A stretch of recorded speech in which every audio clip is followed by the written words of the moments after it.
Bom, nós estamos já com 12 pessoas na sala e então eu queria aproveitar e começar agradecendo, né, a oportunidade de fazer esse curso com a Super Bacana, dizer que faz um tempo que a gente não faz uma atividade nesse sentido, as atividades têm se concentrado mais nas visitas guiadas. E com certeza as visitas guiadas alimentaram muito da visão que eu acabei recortando e fazendo da história da arte brasileira, né? Que é o que eu pretendo é, trabalhar, pensar nesse curso.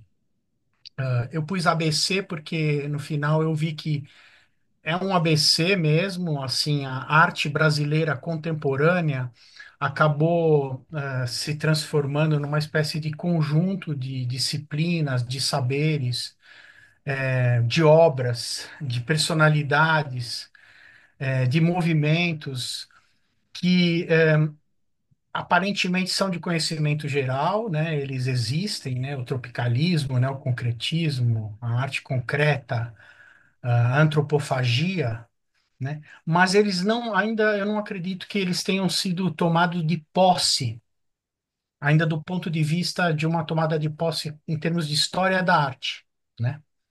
Eu acho que tem um ABC da arte brasileira que ainda a gente ainda está um pouco por fazer, né? Por exemplo, quando a gente percebe que se tem um lugar para começar, o lugar melhor seria justamente o modernismo, né?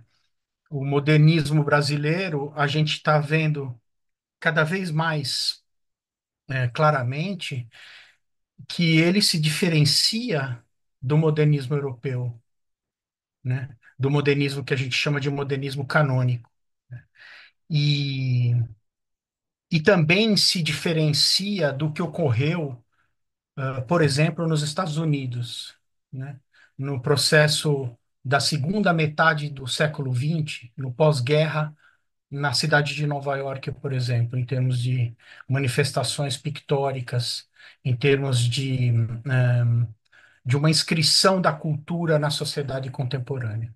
Eu trouxe essa foto aqui, em primeira, para a gente pensar o seguinte: não há nenhuma dúvida, e esse curso por si não me deixa a pensar de outra forma, que nós estamos cada vez mais com uma visão da arte, da cultura, ah, da arquitetura, da sociedade mediada por uma tela, por uma bidimensionalidade, digamos assim, né?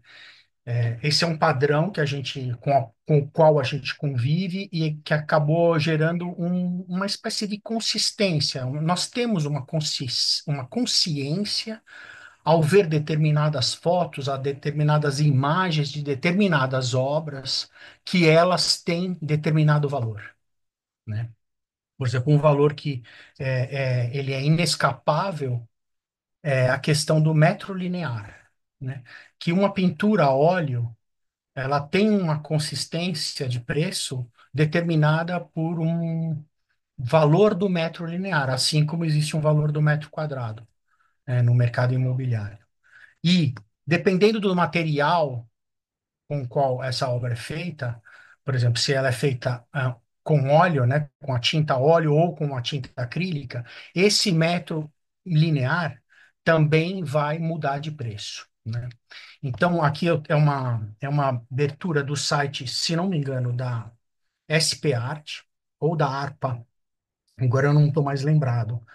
Mas eu achei curioso que a visitação, no link de visitação, você tem alguém que está olhando para a tela, né? Mas não é uma tela de uma obra, é uma tela do computador. E eu acho que isso é uma realidade hoje para nós, né? Até o bilhete mesmo, é, ele é inexistente, ele é uma experiência que você, na verdade, você vai sendo conduzido por esses fluxos e leituras de elementos e telas. Por exemplo, uma coisa que a gente vê muito claramente é você entrar numa exposição e ter, a prioristicamente, os cinco principais trabalhos que você vai visitar, né? Como se pudesse ser, como se fosse possível elencar ou ranquear 5 trabalhos mais importantes. Mas, de alguma maneira, esse ranqueamento, esse procedimento, esse tipo de leitura ou de entrada no universo cultural, ele é ditado, sim, por valores constituídos, historiografados, né? Eles não são valores completamente arbitrários, assim como o dinheiro não tem um valor arbitrário, as pinturas também não têm. Um dos primeiros elementos que a gente pensa, estuda, quando fala em modernismo, é a questão da originalidade. Então, um primeiro ponto, um primeiro tema de um curso dedicado à arte brasileira, moderna e contemporânea, vamos pensar assim, ele vai medir o valor dessa arte, medir ou pensar o valor dessa arte a partir de uma questão ligada à originalidade, né? A Rosalind Krauss, uma das grandes ensaístas e pensadoras da pós-modernidade ou da contemporaneidade, escreveu esse famoso ensaio, A Originalidade da Vanguarda e Outros Mitos Modernos, né? Então a gente começaria pensando isso, olha, a vanguarda mostrou várias faces durante seus primeiros 100 anos de existência. Revolucionária, dandy, anarquista, esteta, tecnocrata, mística. Ela pregou também uma variedade de credos. O único aspecto que parece manter-se relativamente constante no discurso da vanguarda é o tema da originalidade. Por originalidade, aqui quero dizer mais do que um tipo de revolta contra a tradição que ecoa no Faça Novo de Ezra Pound ou ressoa na promessa futurista de destruição dos museus que cobrem a Itália como se fossem incontáveis cemitérios. Mas que uma rejeição, mais que uma rejeição ou dissolução do passado, a originalidade da vanguarda é concebida como uma origem literal, um início da estaca zero, um nascimento. Aqui nós temos um quadro seminal, né? Um nascimento de um movimento, uma vanguarda histórica que é conhecida como cubismo, a primeira vanguarda histórica. Ela é vanguarda histórica porque ela é constituída, pensada, promovida por mais de uma pessoa, não é um artista só, né? Era o Picasso e o Braque que juntos, entre 1907 e 1914, pensaram juntos em uma plataforma original, né? Para fazer algo que ainda não tinha sido feito. Então, se a gente for pegar o centro da arte como Paris, nesse início do século, de fato, a gente vai começar a enxergar, do ponto de vista de uma evolução morfológica das formas, um aprimoramento na arte de ser original, né? Nunca ninguém tinha visto esse esquema neoplástico do Mondrian. Não existia como ah, revestimento ou padronagem de tubos da L'Oréal, né? É um pouco o contrário. É uma coisa que foi criada, como a Rosalind Krauss fala, do nada, né? Uma coisa eminentemente nova, mas que, como a gente sabe melhor hoje, demandou certas renúncias desse artista, desses artistas que quiseram modificar tudo, né? Ou fazer a partir do zero, começar uma história completamente nova, né? Por exemplo, como a gente sabe, o Mondrian, ele nunca pintou um elemento diagonal depois de ter chegado a esse tipo de pureza, originalidade e resolução nos quadros dele, né? Que é o uso das cores primárias, né? Esse padrão que é completamente calçado na ideia de equilíbrio, né? Aqui nós temos um equilíbrio, não é uma coisa que a gente encontra na natureza. Por mais bonita, ou mais incrível e sublime que seja a natureza, você não encontra essa configuração, né? Agora, isso aqui, olha, nós estamos aqui em 1925, né? Um pouco antes, a gente tem que encarar, quem for pensar em originalidade, por exemplo, esse quadrado. negro sobre branco de 1915 do Kazimir Malevich, que é um quadro que está no Museu Hermitage, em São Petersburgo. Mas para vocês pensarem que quando você vai estudar o modernismo brasileiro, a semana de 22, a gente é confrontado já com uma realidade, no caso das vanguardas europeias, praticamente consumado. É um ciclo que chegou assim, num ponto, numa excelência, numa estabilidade, num grau de novidade que é sim insuperável em alguma medida. A questão é, será que o processo artístico ele se constitui nessa ideia de superação? Mais uma vez, né? A partir do que nós vamos considerar que um trabalho é mais ou menos bem sucedido na sua tarefa estética? Uma das questões, então, que se coloca do ponto de vista teórico é a seguinte: se a Rosalind Krauss afirma que a originalidade é um componente essencial das vanguardas históricas europeias, no caso do Brasil, o que era original e uma novidade completa para um pintor como Picasso, em Paris, no caso do Oswald de Andrade, da Tarsila do Amaral, da Anita Malfatti, da Maria Martins, de alguma maneira era alguma coisa muito mais trivial, cotidiana, uma experiência ainda viva do artista brasileiro. Ele, por exemplo, ele dá o exemplo é, de que no quadro Les Demoiselles d'Avignon, de 1907, do Picasso, as máscaras africanas são um elemento exógeno, estranho à cultura europeia, que ele incorpora, criando essa estética nova, essa estética que vai dar no cubismo, na abstração geométrica que a gente vê ali no Mondrian. Ou seja, o elemento africano era exógeno, estranho. E a arte moderna, então, era uma síntese do Ocidente com o Oriente, né, do arcaico com o contemporâneo, criando essa coisa inteiramente nova. No caso do Brasil, nós temos uma outra realidade.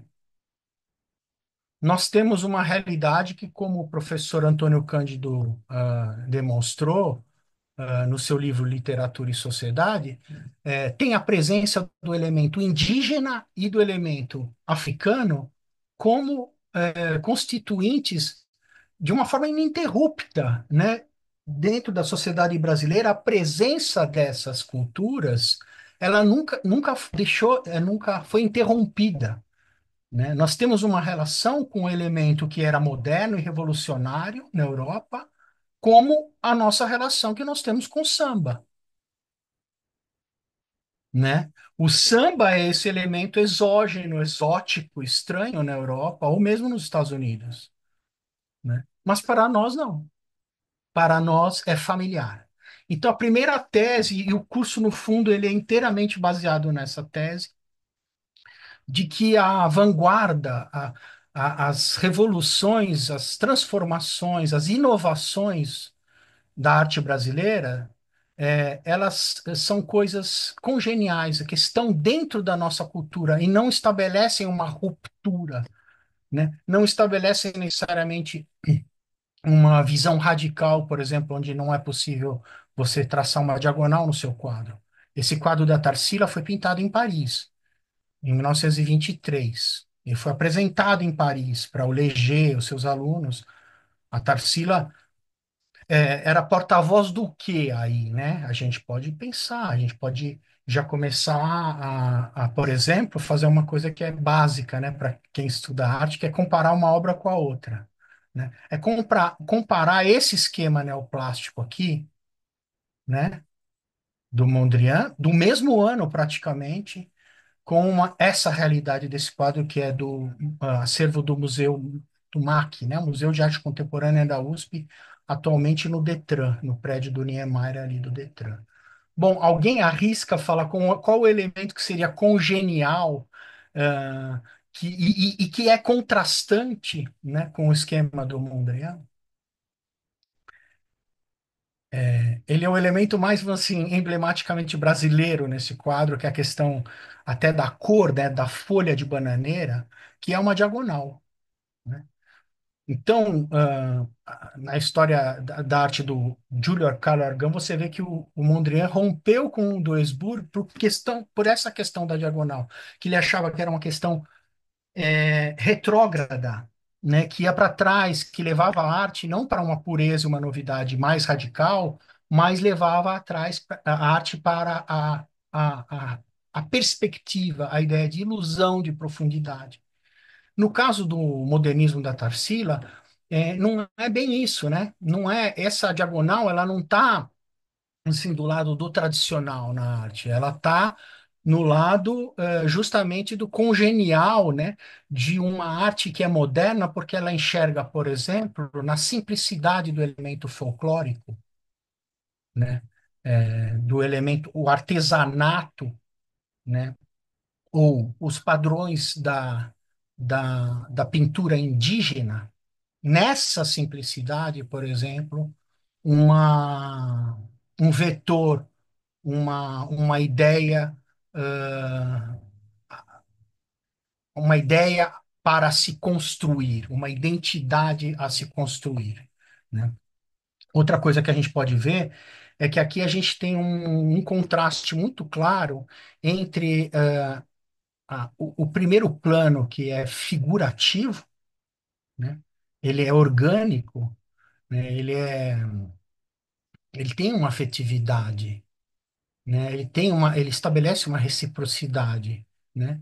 E um fundo que é geométrico, mas ele não é totalmente geométrico como gostaria talvez o Mondrian ou o próprio Malevich ou um modernista europeu, porque entre esses dois elementos existe a questão da natureza, que é uma outra questão que é determinante no percurso, na forma como a arte brasileira se desenvolveu.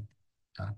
Bom, a gente vai falar também de casos emblemáticos e ainda mais, vamos dizer assim, espinhosos, né? Razões para a valorização ou a desvalorização de um artista que hoje em dia equivale a um filme de terror, ou um gênero assim, terror psicológico, né? A gente chamaria, né? Que é o caso, por exemplo, da Anita Malfatti. Esse é um outro quadro que está no MAC USP, e é um quadro que foi mostrado aqui no Brasil pela primeira vez em 1917.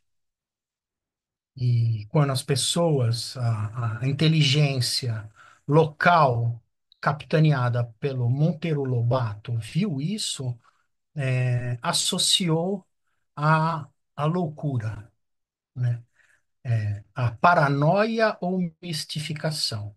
Ou ela era uma mulher rica que tinha ido para a Alemanha, para os Estados Unidos e aprendido coisas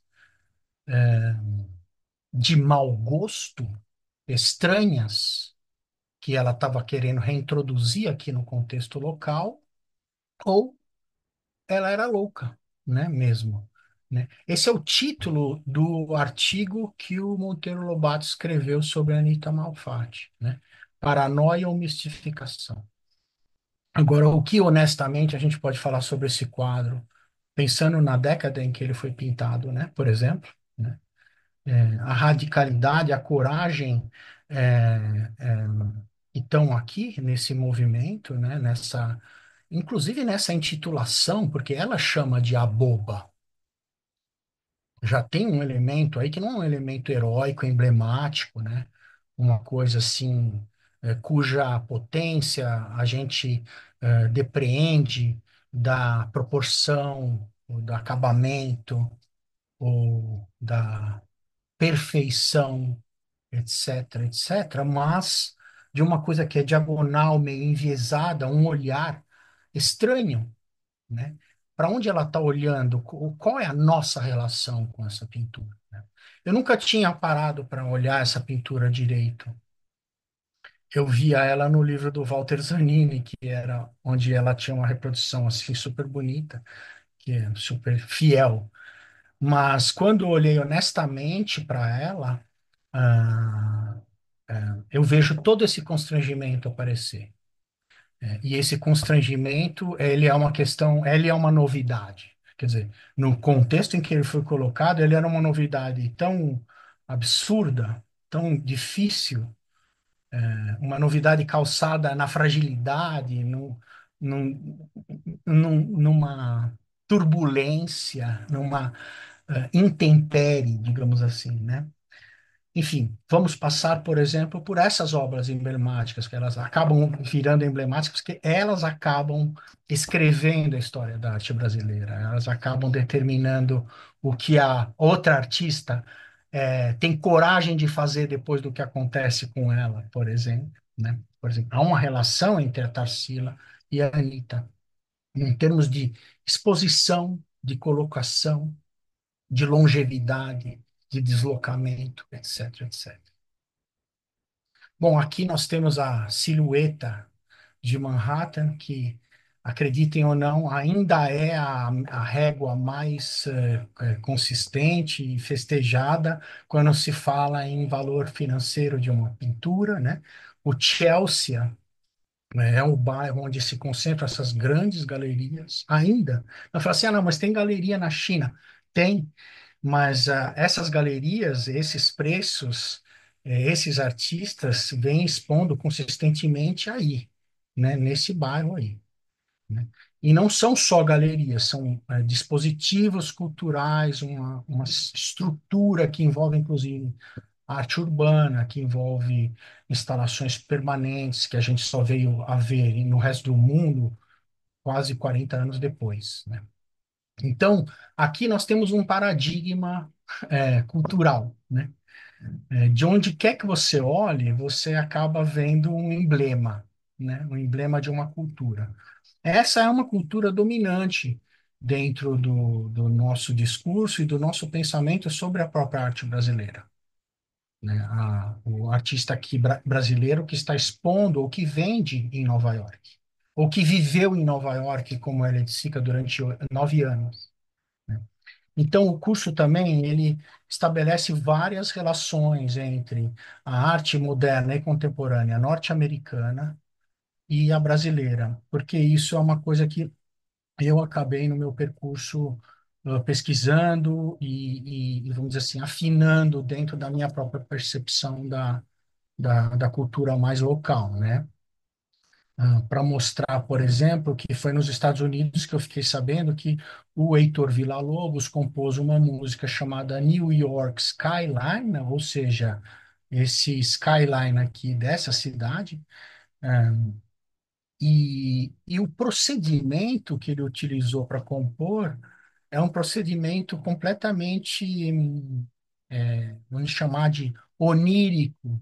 Ele não tem nada de racional, ele não tem nada em termos de uma visão assim de dominação da natureza, ou mesmo de fidelidade na representação da natureza, ou heroísmo. Ele não investe, por exemplo, quando a gente escuta aquela incrível melodia do George Gershwin, com aquela clarineta, ele não investe numa emblematização, num processo que faz de Manhattan um lugar heróico. Ele faz o seguinte, olha que curioso, né? Ele pega essa silhueta e ele faz uma frotagem, só que é uma frotagem onde ele passa da linguagem visual, bidimensional, para a linguagem musical. Dá para entender? O que que ele faz? Ele escreve o New York Skyline a partir da silhueta, que é o que ele fez em outras composições, por exemplo, com as montanhas brasileiras. Mesmo Jobim também chegou a fazer isso, quer dizer, fazer uma música que era a próprio delineamento da paisagem, né? Diferença entre a paisagem, as montanhas da Serra da Mantiqueira, o Corcovado, o Pão de Açúcar, etc., e esse skyline é que esse foi construído pelo homem. É curioso como o Villa-Lobos, uma vez em Nova York, no lugar, vamos dizer assim, de ser subjugado ou de virar uma espécie de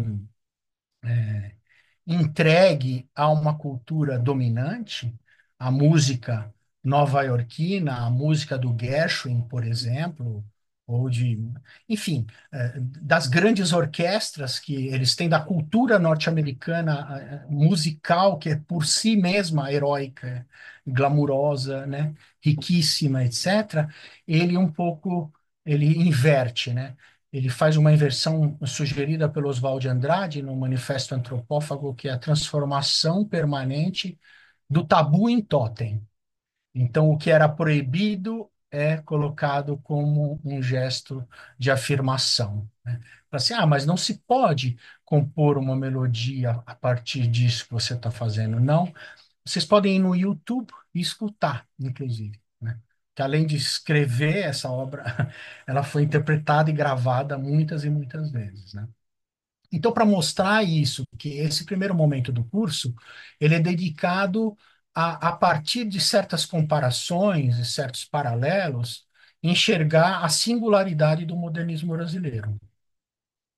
Mesmo que essa singularidade diga respeito não à originalidade, mas justamente em reconhecer aquilo que já estava presente dentro do nosso contexto, através da riqueza rítmica da música africana, por exemplo, ou como o Villa-Lobos fez na coleta do canto de indígenas, ou também a partir da notação de elementos, ou da transcrição, ou tradução de elementos naturais em elementos culturais. Essa é uma coisa que eu aprendi também em Nova York, mas com um brasileiro, né? Que existia uma tradição que não era muito cultivada em Manhattan, que chamava-se o canto dos pássaros, a linguagem dos pássaros. Que na Europa isso era uma coisa imemorial, né? Uma coisa que existe desde que o mundo é mundo, mas que em Nova York seria uma coisa ainda mais obscura, não seria uma maneira assim legítima de se fazer arte, por exemplo. Então, existe sim uma discussão no curso que envolve a questão de critérios de valor da obra de arte. Critérios de valor do modernismo brasileiro em relação, por exemplo, ao modernismo norte-americano, ao modernismo europeu, tá? No segundo encontro, nós vamos entrar num outro momento, e aí já é um momento que diz respeito à contemporaneidade, que é assim, eu já entro direto no ano de 1959. O ano de 1959 é o ano da publicação do Manifesto Neoconcreto, no Jornal do Brasil, né? Assinado pelo Amilcar de Castro, pela Lígia Clark, pelo Hélio Sica, pela Lígia Pape, pelo Sérgio Camargo, pelo Willis de Castro, e aí, se tiver faltando alguém, vocês me lembrem, mas era um manifesto em que existia, sim, toda uma nova ética, todo um novo critério de valor, e isso implicava uma modificação radical da relação com o espectador, da relação com o mercado, né? Do que poderia ser vendido como um objeto, ou o que era efêmero e não queria poderes assumir o estatuto de mercadoria, né, na arte ou na sociedade. Por exemplo, uma obra que fosse feita apenas a partir de uma proposta datilografada numa folha de papel, como o trabalho Caminhando da Lígia Clark. Ele é uma instrução, ele não tem uma materialidade, né? E ele não pode ser vendido. Até o manuscrito pode ser vendido. Existem grandes coleções aqui de catálogos e manuscritos. Mas o trabalho em si, caminhando, ele é uma ideia, ele não pode ser vendido. Então, eu faço uma aproximação assim dessa estética neoconcreta a partir de uma frase da Lígia Pape, que é a seguinte: a razão de ser, apesar de que razão não é bem o termo, o ideário dos neoconcretos. Ela fala na primeira pessoa do plural, nós, era o máximo, o mínimo de recursos para o máximo de expressividade. O mínimo de recursos para o máximo de expressividade, tá? Aí, como é que a gente pode ler isso? O que que foi inaugurado no Brasil, né? Que tipo de estética pode vir desde 1959, vamos dizer assim, não pavimentando, mas capilarizando a nossa sensibilidade, modificando a nossa maneira de interagir com a própria obra, etc, etc, etc. Aí eu, eu recorro ao filósofo que mais consistentemente se arriscou a pensar a questão do belo na arte, né, que é o Immanuel Kant. E ele pensou muito a questão do juízo crítico, né? De como que nós aferimos valor ou não a uma coisa. E ele tem esse aforismo que eu acho muito interessante para a gente pensar no paralelo com o que a Lígia Pape fala, que é não somos ricos pelo que possuímos, mas pelo que podemos viver sem. Então, eu estou associando isso a um artista que acha que tem como ideal o mínimo de recursos para o máximo da expressividade.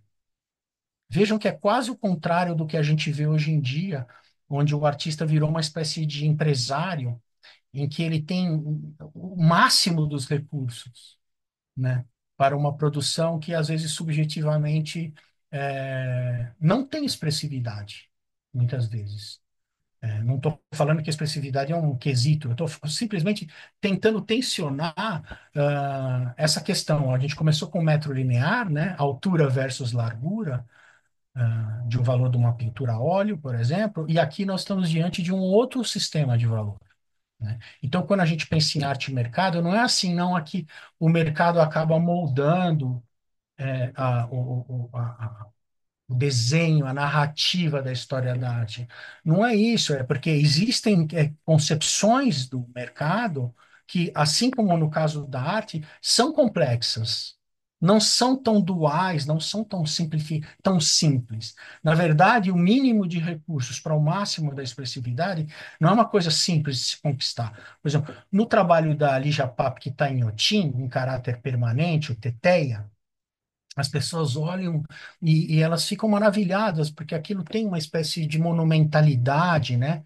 É um domínio da natureza, assim, muito, muito sensível, né? Muito preciso, afinado.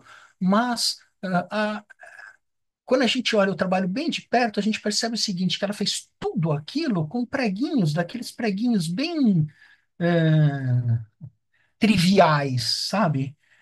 E com fio de nylon de pesca. Tá certo que o fio de nylon, no caso, é metalizado. E como ela usa uma luz mais teatral, ela acaba criando uma. Assim como nós, quando estamos aqui no nos nossos gabinetes, né? A gente brinca com a luz e ela faz um pouco aquilo. Mas para dizer que o material, o recurso dela é linha de pesca e preguinho. Assim como no caso do caminhando, que é uma tesoura e uma folha de papel, tá? Então, nós vamos sim ver qual que é a ligação do neoconcretismo com com a filosofia no sentido da palavra escrita, da palavra no trabalho mesmo, né, da palavra como um dispositivo de conexão com o espectador. A maior parte dos grandes trabalhos feitos nessa época, eles são mil coisas, como diria o Amilcar, né? Diz que a arte é mil coisas. É o contrário da ideia do Mondrian. O Mondrian dizia que a arte não era mil coisas, era aquilo, era aquele esquema neoplástico dele, né? Então a gente vai ver a grandeza desses artistas, né? E ver como que aí eles começam a conversar com uma outra classe de artistas. Internacionais, digamos assim, e que esse viés mais assim severo, mais calçado no poder e na consistência mais financista da arte, é desafiado, né? É desafiado, por exemplo, para a criação de obras que são efêmeras. É muito difícil um colecionador querer comprar de fato uma non-fungible token, ele quer comprar, porque é non-fungible, é uma coisa eterna, é uma chave, é um código, é um valor que equivale a um valor do ouro, é um valor com incrível estabilidade, não tem instabilidade, né? O contrário disso são os cogumelos, mushroom, né? John Cage, então, que esteve no Brasil, na Bienal, na década de 80, 83, né? Parece que ele foi na Liberdade, ele era macrobiótico já e só comia bardana e coisas assim, então foi num restaurante japonês na Liberdade e ficou lá lavando e cortando os legumes como se fosse, vamos dizer assim, um parte do próprio restaurante. Mas para dizer o seguinte, que o Amilcar fala então que arte é mil coisas, e aqui a gente vê o John Cage fazendo uma transição muito radical na sua própria trajetória a partir de uma ideia de arte oracular. Quer dizer, então, que o impulso criativo, ele vem, por exemplo, de uma consulta a um oráculo qualquer. Por exemplo, o dicionário, né? As pessoas que estão com muita dúvida o que fazer amanhã, abram o dicionário, e vejam, leiam, traduzam, pensem sobre a palavra que aparecer. No caso, então, ele abriu, diz que abriu deliberadamente na página do dicionário em que ele encontrava a palavra relativa à sua profissão, que era music, e percebeu que depois de music, ou antes de music, para contrariar, antes de music, no dicionário vinha a palavra mushroom. E a gente sabe que a partir daí ele se dedicou seriamente à questão dos cogumelos. Eu acho muito interessante isso, porque é o oposto da ideia de NFT. Em vez de ser o non-fungible token, você tem uma obra que ela é totalmente aleatória, inclusive em como que ela, vamos dizer assim, ela pesca o seu artista, né? Ó, outros esclarecimentos. Ele não, a questão do cogumelo não tinha a ver com a questão alucinógena e não há no neoconcretismo tampouco uma coisa que, vamos dizer assim, tanja, por exemplo, uma estilização comportamental ou um imaginário mais cristalizado, mais definido. É tudo bastante aleatório, aberto, gestual. Parece que tudo pode ser resumido a uma dimensão gestual. Não precisa se sedimentar, precipitar, configurar objetos, por exemplo. A ideia do objeto foi questionada por esses artistas, inclusive com a teoria do não objeto, né? Queriam criar um trabalho que, ao contrário de poder ser resumido numa mercadoria, ele se negava a se objetualizar no sentido de que pudesse ser vendido, pudesse ser transado, do ponto de vista financeiro, tá? Então, a gente vai ver, sim, alguns artistas paradigmáticos que estiveram aqui no Brasil, né? Ou que têm uma relação intrínseca com, por exemplo, no caso, a Bienal, a cidade de São Paulo. Muitas das aulas passam pela Bienal, tá? Digo, a Bienal de São Paulo. Outras aulas passam pela Bienal de Veneza, por exemplo, que é uma outra Bienal que mudou muito a história da arte brasileira, né?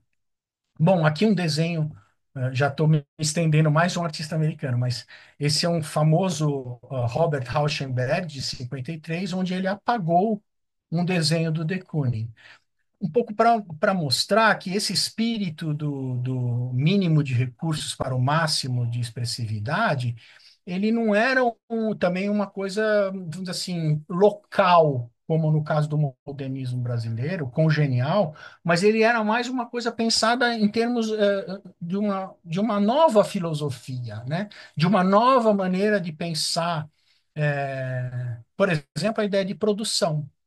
A ideia de que o artista é aquele que produz um quadro. Nesse caso, é o contrário, é rigorosamente o contrário. Ele apaga um desenho do de Kooning. O gesto dele é um gesto, e não é um gesto meramente iconoclasta, onde ele não destrói, ele não toca fogo no quadro, ou joga petróleo, como fazem hoje. Ele vai, inclusive, teria dito que foi muito difícil, tinha que escolher um muito difícil de apagar, né? Um cuja ausência, vamos dizer assim, seria sentida de alguma maneira. E essa mesma dimensão intelectual, gestual, que a gente vê num Amílcar de Castro, assim, emblematizando, né? Um artista que produziu quase 80 anos, né? Durante quase 80 anos, a partir de um único gesto. Ah, não, são dois, na verdade, né? Um e, eventualmente, dois.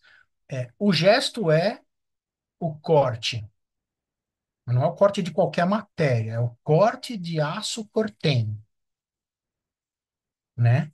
Corte com o quê? Com maçarico, né? Não é um corte manual, não tem manualidade, é uma máquina, digamos assim, cortando outra máquina. Mas o gesto existe. Então, existe o gesto do corte, e qual é o outro gesto? O gesto da dobra. Então, tem corte e dobra.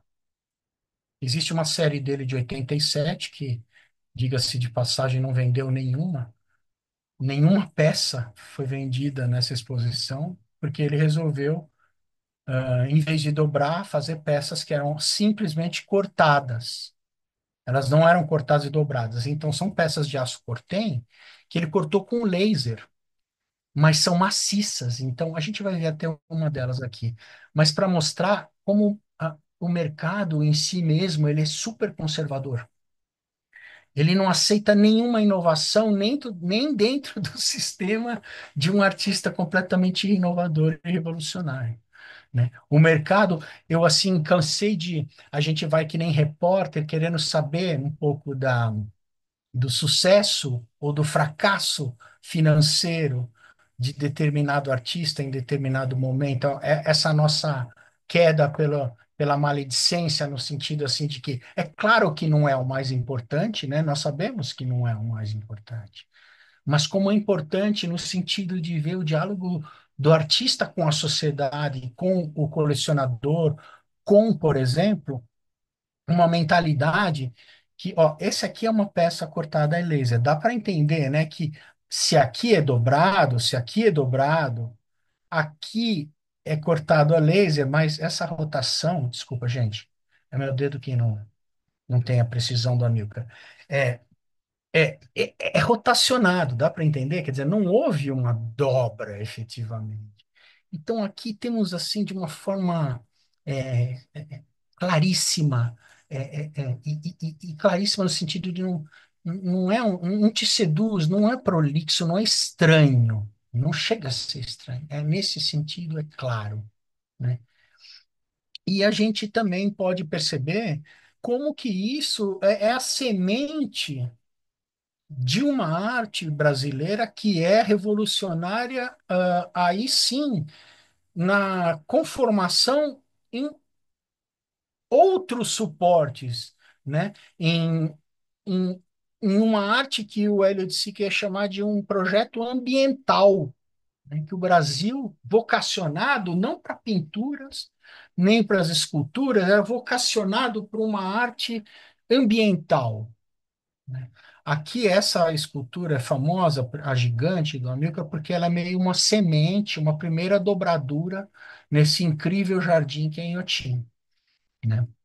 O Bernardo Paz, como vocês sabem, ele era um colecionador de arte moderna que, pela amizade, contato com artistas como Valtércio, Tunga, entre outros, resolveu transformar a fazenda, a propriedade, que é o Inhotim, né? Inhotim é a própria propriedade, no maior museu de arte contemporânea a céu aberto, né? Como se diz, open air, do mundo, né? E é uma coisa que se fala assim, mas é o maior do mundo que deve ser o único, né? Mas é ao contrário, né? Nos Estados Unidos você tem Storm King, aí tem o Dia Beacon, que também é uma espécie de instalação permanente. No Japão, em Teshima, em Naoshima, você tem dispositivos museológicos inacreditáveis, assim, né? Onde essa questão do paisagismo, da arquitetura, da natureza, do desenho da natureza e de uma arte revolucionária, experimental, multissensorial, né? pensamental, talvez, por uma nova afetividade colocada aí no seu, vamos dizer assim, aqui não tem caixa de acrílico para proteger, não tem faixa no chão para dizer não pise, não toque, não entre, não. Não, a peça é como se fosse uma árvore, né? Você entra aí, como se estivesse entrando. E tem árvores. Bom, enfim, tem um capítulo, um encontro nosso inteiramente dedicado a essa questão, né? E a sua relação com a bossa nova, eu vou adiantando, que eu faço também uma relação com a bossa nova, assim, a partir de um texto. Ah, isso é uma coisa que eu queria falar também. Eu vou distribuir porque é um pouco um grupo de estudo, assim, você vai, ninguém está adiantado nem atrasado, não tem essa. É uma coisa assim, um pouco de você ir. É que nem numa visita, você vai acompanhando. Às vezes você vai acompanhando mais uma peça, outra coisa te chama a atenção ali. Então, mas tem uma coisa que são os textos, né? Eu vou passar para as pessoas que integrarem o grupo, entrevistas que eu fiz com os artistas, muitos deles que eu estou trabalhando aqui, que são entrevistas inéditas, na verdade, porque elas foram publicadas em mídia eletrônica, elas não foram publicadas em papel. E textos que estão à disposição, porque como que a gente faz para estudar arte contemporânea? Existe uma miríade de textos que estão aí na internet, à disposição nas bibliotecas do mundo, né? JSTOR, por exemplo, é um desses arquivos. Você encontra todos os textos ali relacionados da Rosalind Krauss, Marjorie Perloff, os textos relacionados à arte brasileira, Guy Brett, etc., etc., tá tudo ali para a gente ler. Então, tem um roteiro de leitura. Para se a pessoa, por exemplo, vamos supor que a pessoa faça o curso e ela fala, eu estou com vontade de fazer um mestrado sobre arte brasileira. Essa é uma ideia boa, porque é isso, faltam ainda muitas pessoas para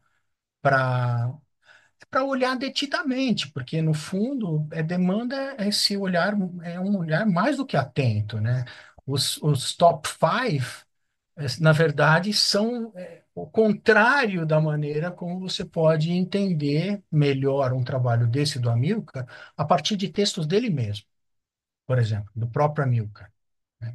Inclusive, um dos livros da bibliografia, da nossa bibliografia, é um livro de textos de artistas, né? É uma coletânea já famosa da Glória Ferreira e da Cecília Cotrim, onde você não tem texto dos críticos, você tem textos teóricos, textos críticos dos artistas. E isso é isso pode transformar a maneira como a gente vê, analisa a própria arte, né? Quebra uma vitrine, sabe? Quebram, é quase como se a pessoa começasse a te contar uns segredos, e tem uma coisa de confessão, e o artista ele sabe mexer com a gente, né? O crítico nem sempre, o crítico está disputando às vezes umas questões mais periféricas, né? O artista não, ele tem essa peça aqui, quem já se aproximou dela sabe vamos dizer assim, do poder que ela tem, né? Da pressão, da cor, da matéria. Eu consigo lembrar até da temperatura do ferro quando a sua mão encosta, né? Que é uma temperatura mais gelada, né? Por exemplo, né? Então, tem umidade aqui dentro. O que eu quero dizer assim é que o artista, muitas vezes, ele quer justamente se aproximar, ou nos aproximar, ou nos atrair, né? E a crítica que é necessária é assim é, é ingênuo pensar que você pode entender ou experienciar ou usufruir ou fruir uma obra sem honestamente entender que, por exemplo, isso fazia parte de um movimento, um grupo de pessoas, né, que foi concomitante com a Bossa Nova, né, que tem relação com o abstracionismo geométrico europeu, mas não é com qualquer escola, é com um vetor específico, né, da escola de Ulm, que é o Max Bill, né? Outra obra emblemática que a gente vai ver aqui, que está no Brasil, que veio para ficar, né? Ela veio para a primeira Bienal, ganhou o prêmio, era a forma que a Bienal tinha de incorporar o acervo, que é a unidade tripartida do Max Bill. Então, outro elemento que vai ser introduzido é a questão de que a gente estava num esquema moderno e tridimensional, né, da pintura e da escultura, e a partir desse contexto aqui que a gente está vendo, da arte contemporânea, tem uma inclusão de um elemento temporal.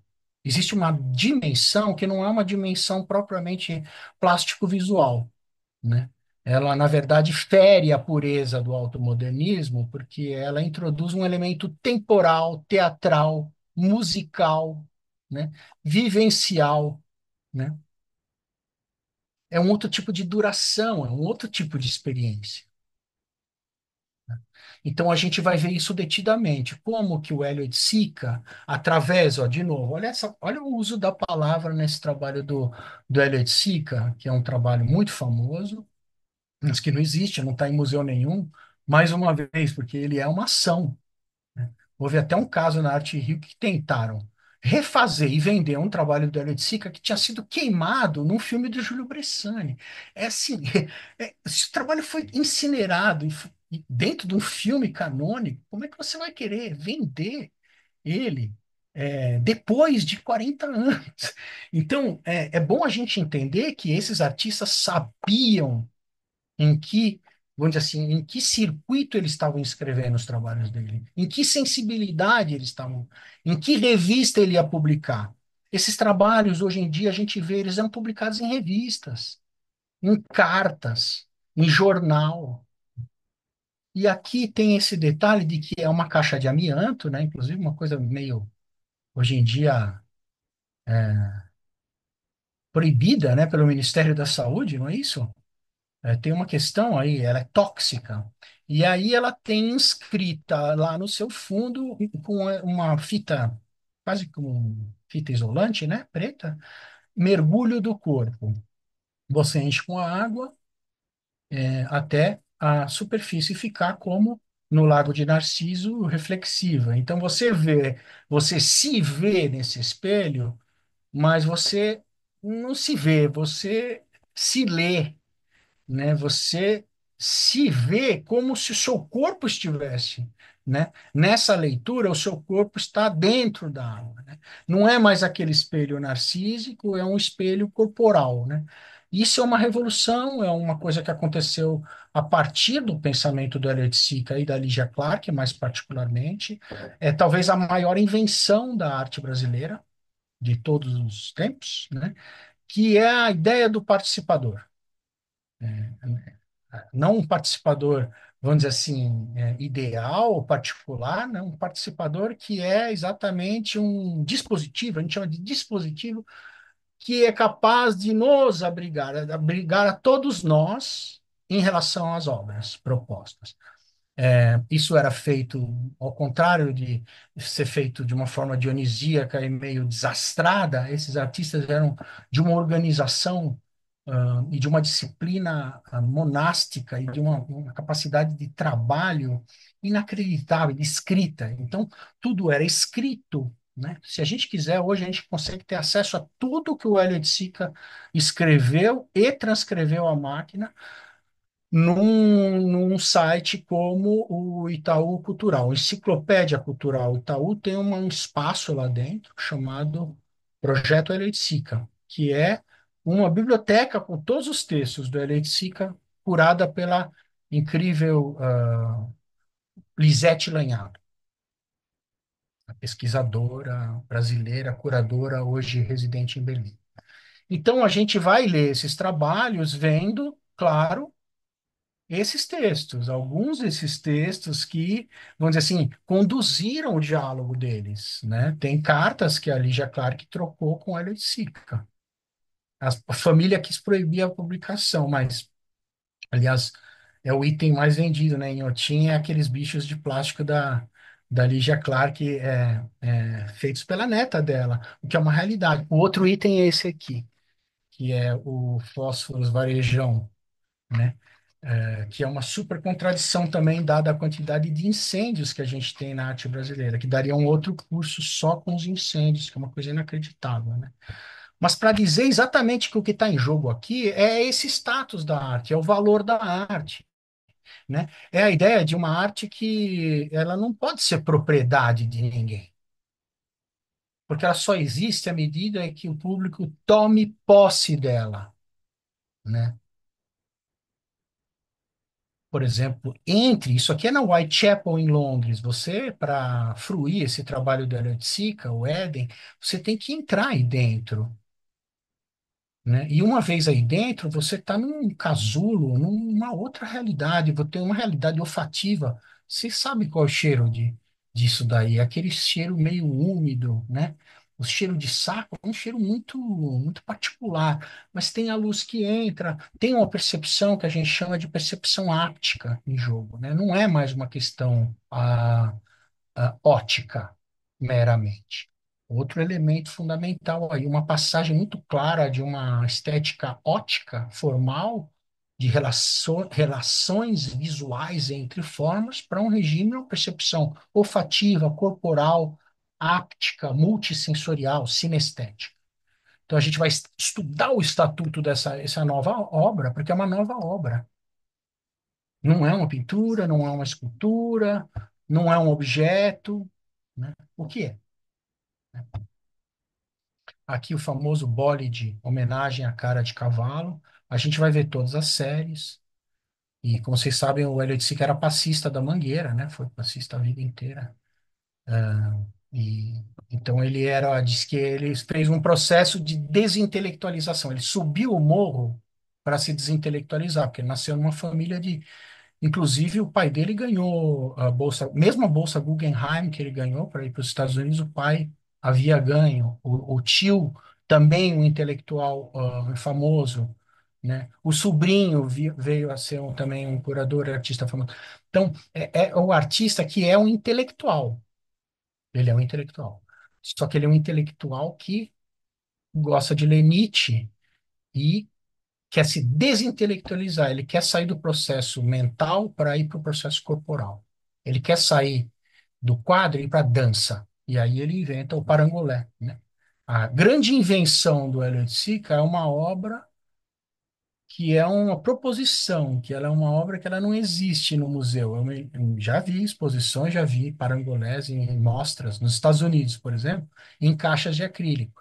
Mas a verdade é que o que está lá na caixa de acrílico não é nem o bicho da Lígia Clark e nem o parangolé. O parangolé, ele é um texto que propõe que a obra é um dispositivo que precisa ser vestido reciprocamente por mais de uma pessoa e precisa ser ativado, digamos assim, através da dança, do samba, né? Ele era sambista, ele era passista. Então, é pelo pé que se constitui a formalidade dessa obra, que ademais é completamente heterogênea. Uma é uma capa, o outro é uma almofada, tem elementos diversos. Eu gostava de usar muito, por exemplo, o plástico, bombril, aquelas coisas meio que estão jogadas no terreno baldio, tudo servia para ele, né? Esse foi um artista extraordinário, né? Também vamos passar uma biografia, né? Não uma bibliografia a respeito específica sobre esse artista, né? Nós temos pensadores pioneiros da obra dele, e se hoje ele é reconhecido, então, e é uma unanimidade, né? E se fala de Elliot Sica, mesmo que seja um curso sobre culinária, mesmo assim, ele foi estudado, ele foi mais ou menos descoberto. Em 1985, na década de 80, esses trabalhos não tinham nenhum valor de mercado. Nenhum. Ninguém queria comprar o meta-esquema do Elliott Sica. Era coisa que ficava circulando nesses mercados secundários eternamente. Feirinha no MASP, se bobear. Não estou depreciando, mas se você pensar que um trabalho desse vale 4 milhões de dólares hoje, o que pode ter passado por um processo de requalificação e de transformação mais. As pessoas falam assim: ah, mas é reconhecido? É plenamente reconhecido. É total. Eu fui a um seminário sobre Elliott Sica na Columbia University. Todas as pessoas que estavam ali falando conheciam o movimento neoconcreto assim de cabo a rabo. Digo, conheciam os textos, né? Não conheciam a Mangueira, não sabem o que é o samba, né? Mas dentro, vamos dizer assim, dentro da humildade intelectual que cabe ao pesquisador, eram pessoas que estavam preparadas para debater isso, debater. Bom, então tem o Hélio e tem a Lígia Clark. São trabalhos e aventuras. Não adianta fazer um curso sobre arte brasileira contemporânea sem falar. A questão é que não vale a pena, né? É uma exceção muito grande a pessoa para tomar essa decisão de excluir, por exemplo, como alguns professores que a gente teve, né? Isso nunca foi uma unanimidade. Na década de 90 estava todo mundo disputando se as instalações da Eliticica não eram muito camping ou tipo brincar de casinha. Existia isso, existia também uma incredulidade nessas proposições.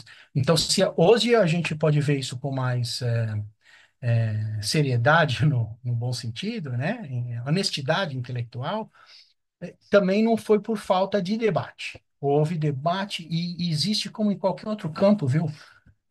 Eu sinto isso. Eu tô desde 96 trabalhando sistematicamente nesse meio. Consistentemente. Existem disputas, é óbvio, né? Existem exatamente tensionamentos e disputas intelectuais. E eu acho que o meio artístico ele é avesso justamente à não disputa, à não complexidade, à simplificação, a uma pacificação mais homogeneizante. Todo mundo gosta do mesmo artista, todo mundo adora aquilo e, vamos dizer assim, não consegue olhar para mais nada. Não é assim, né? Não é assim. É uma coisa que é disputada, mas assim, no sentido de que ela é totalmente disputada, né? Ela é disputada na pragmática do gesto, do texto, do cartaz da exposição, no preço da obra, né? Nas instruções, no valor do seguro, na participação do espectador, na ideia de restauro, né, que é outra coisa que a gente vai abordar aqui, o restauro de obras contemporâneas. Como é que acontece isso, né? Bom, Lígia Clark. Aqui vai entrar uma parte importantíssima do curso, que é também a aproximação da arte brasileira com o território da clínica, né? Existe um movimento na área de psicologia, e esse movimento ele é, ao mesmo tempo, antimanicomial, mas ele combate, ele bate de frente com o freudismo ou a psicanálise tradicional. Eu me refiro ao Félix Guattari e o Gilles Deleuze, que escreveram, publicaram em 72 o livro Anti-Ed, que eram leituras que a Lígia Clark estava tendo, contando que ela estava não só vivendo em Paris nessa época de tantas revoluções, como ela estava dando aula em faculdade lá, né? Ela não estava lá como uma artista em uma residência ou patrocinada por alguém. Não, ela estava lá inventando o seu próprio trabalho e clinicando, né? É importante a gente lembrar disso, né? Que ela termina a vida dela não como artista, ela termina como ela já não fazia obra, fazia um não objeto e passou então a ser não artista e passou a atender. Ela era uma terapeuta. Quem tiver alguma dúvida, basta ver o filme Imagem do Corpo, que também está disponível no YouTube, onde você vê ela atendendo ninguém mais, ninguém menos do que o Paulo Sérgio Duarte, um dos maiores críticos da época, até vivos, né? Ele está vivo, que é, de repente, você vê ele de sunga, né? Deitado, nu, e ela atendendo ele, né? Então, é uma artista realmente estruturante e desestruturante, né? O mais legal dela é o quanto que ela consegue abrir de caminho, assim. Pouca coisa fica no mesmo lugar depois dela passar. No melhor sentido, mais uma vez. Bom, aí temos a nova figuração e o tropicalismo, né? Esse também é um capítulo bastante relacionado à história da arte, a maneira como certos gestos, certas manifestações foi interpretada também pela crítica. E a gente sabe que a nova figuração, o pop brasileiro, ele foi como ideário, como pensamento, uma apropriação crítica do pop norte-americano, né? Quer dizer, ele emulava, ele trazia para dentro do seu próprio discurso os quadrinhos do Roy Lichtenstein, do Andy Warhol, ou as bandeiras do Jasper Jones, ou a cabra do Rauschenberg, mas com uma visada crítica. Por quê? Porque a partir de 64, com o golpe militar, justamente você tem uma relação de antagonismo com a cultura norte-americana, com o way of life americano.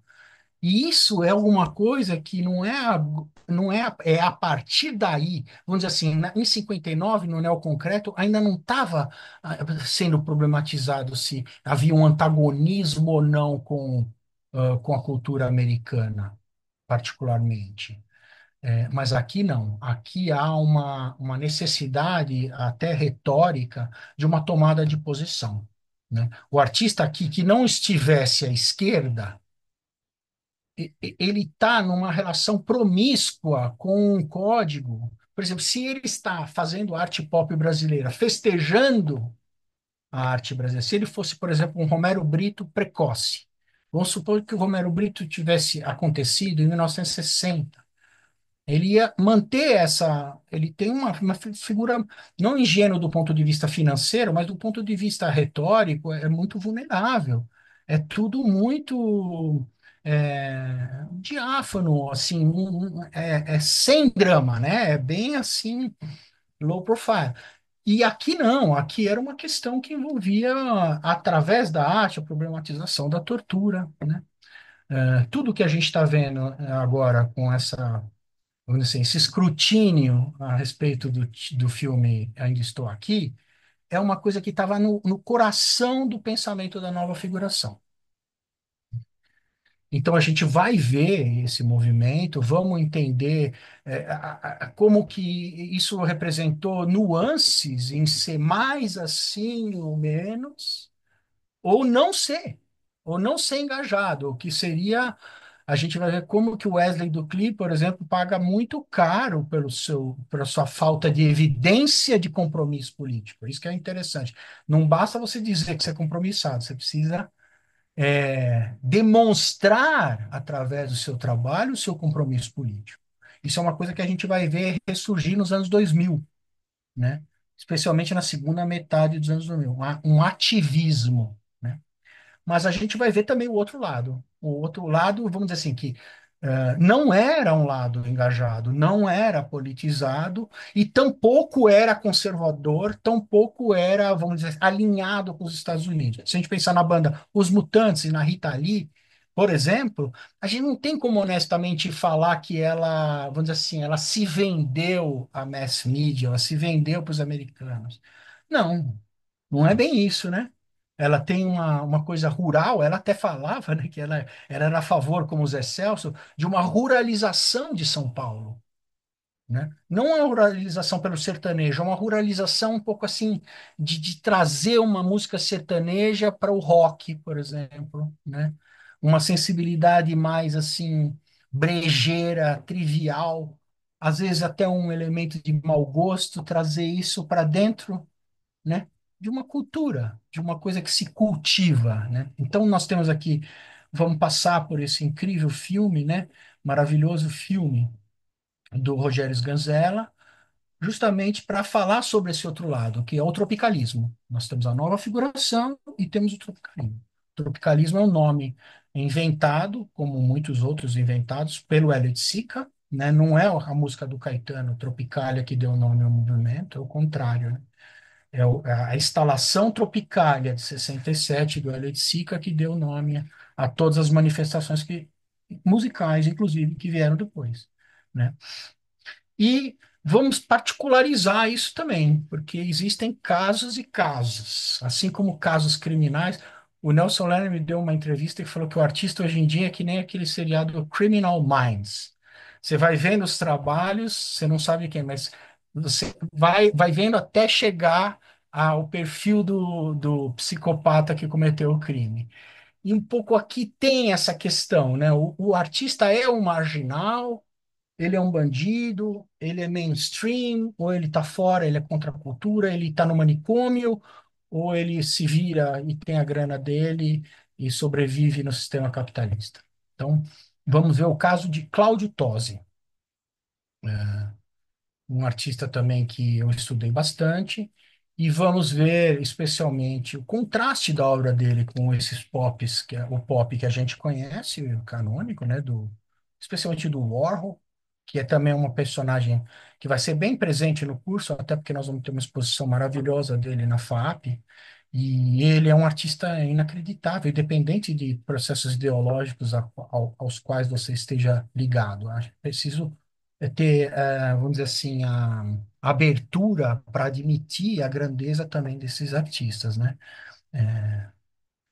Então, ver esse contraste mais específico com o pop britânico, a partir também de algumas questões ligadas ao cinema, né? Aqui nós temos o Blow Up, do Antonioni.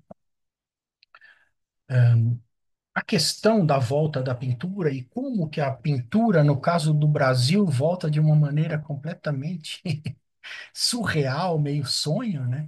Aqui nós temos as famosas pinturas negras do Antônio Dias, Anywhere is My Land, né? Diz ele que ele queria pintar, fazer uma representação de uma pintura que nada representava, que era o Dripping do Jackson Pollock. Ele queria representar o expressionismo abstrato, o processo de dripping do Jackson Pollock.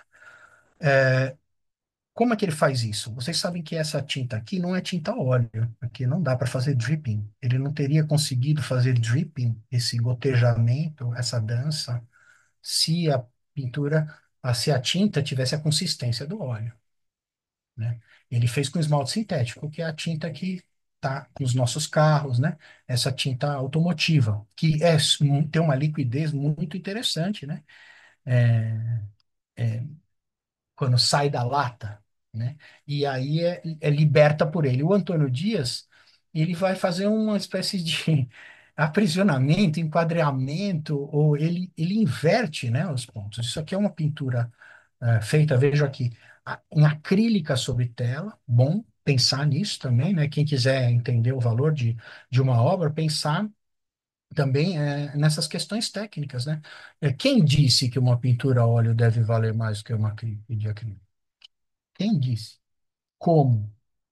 Essa aqui, não, essa pintura não dá para ser uma pintura mais consistentemente valorizada e valiosa do ponto de vista monetário do que ela é, né? E ela foi feita em acrílica, né? Então ele pintava de preto, a tinta acrílica, como vocês sabem, é solúvel em água. Então ele salpicou, ele usa o termo salpicou, que é um termo culinário, né? Ele salpicou a tela com essa tinta branca e diz que não adiantou nada porque as pessoas sempre veem o que as mil coisas do Amilcar sempre veem estrelinhas, né? Então, muito importante isso também, pensar que o Brasil é um lugar onde o surrealismo, né, que é essa técnica que, vamos dizer assim, ela acessa o nosso inconsciente e procura tirar de lá os fluxos e potências da expressão, por exemplo, da expressão artística, do pensamento artístico,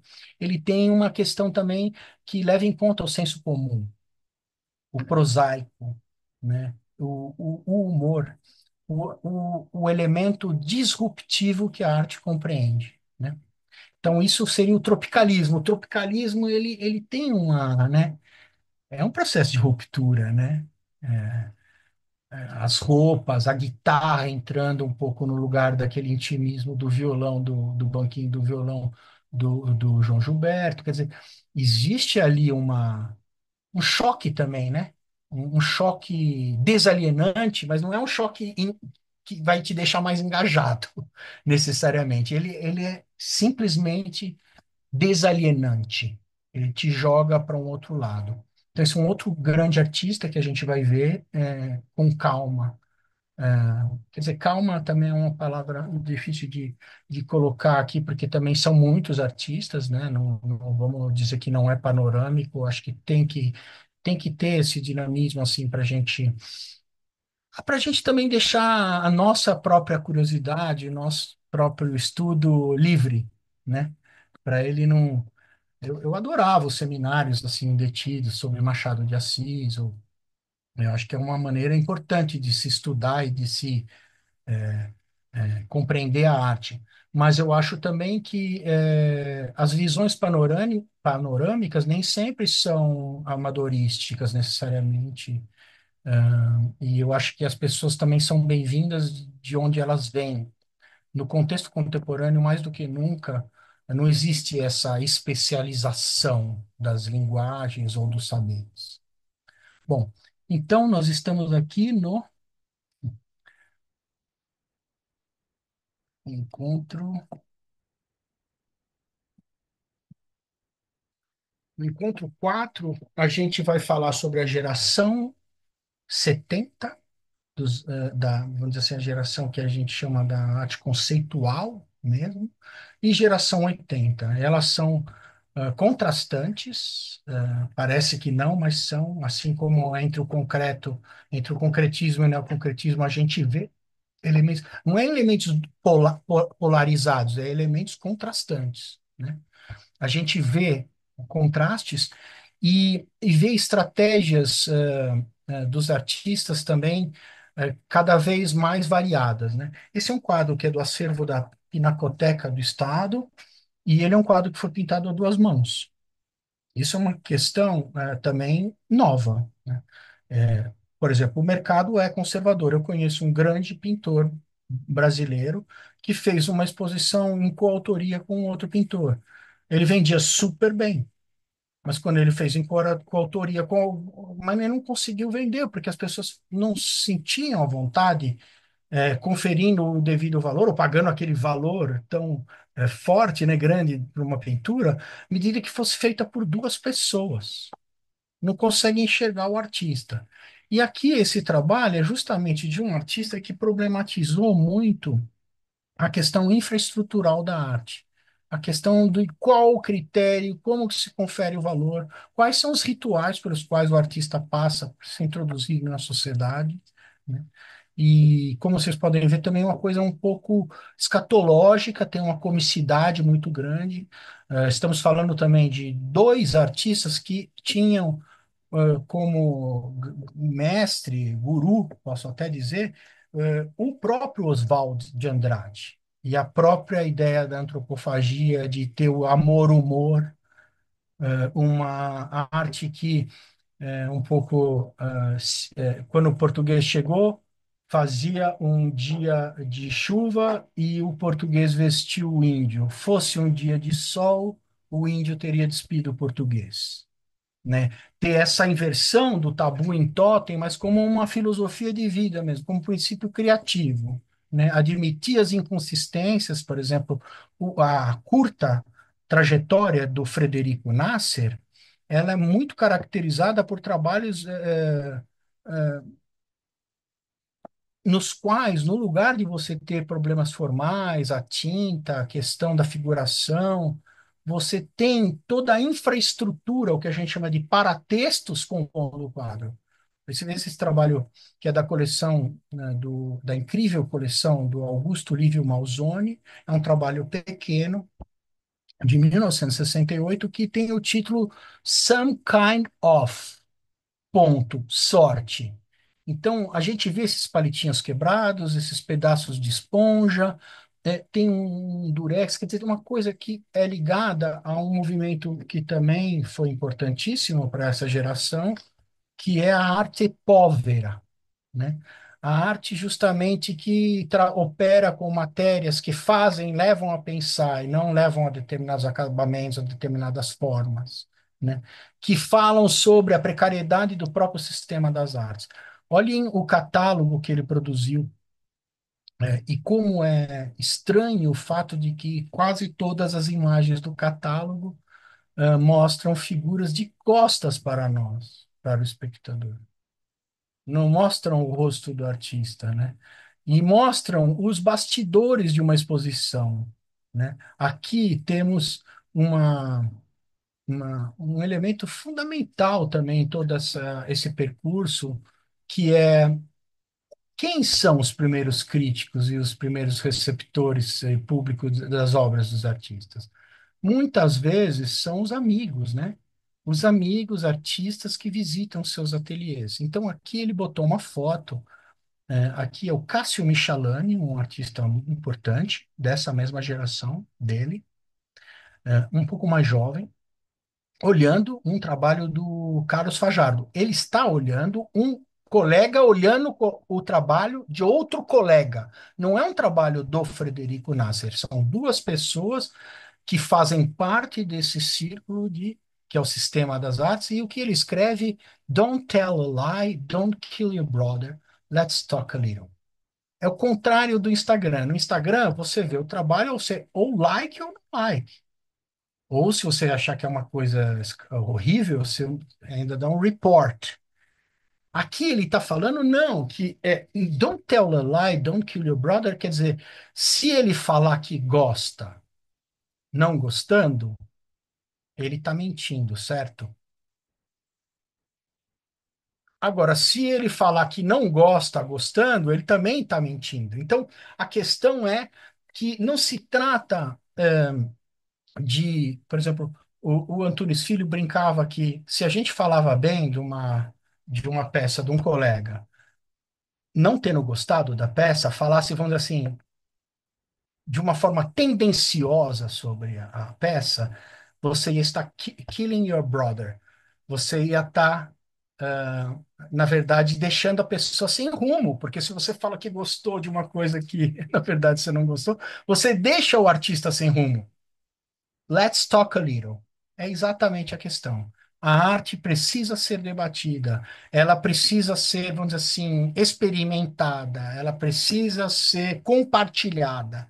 Ela não tem uma razão de ser uma coisa unívoca, nuclear, com uma única consistência, com uma única homogeneidade, com um único preço.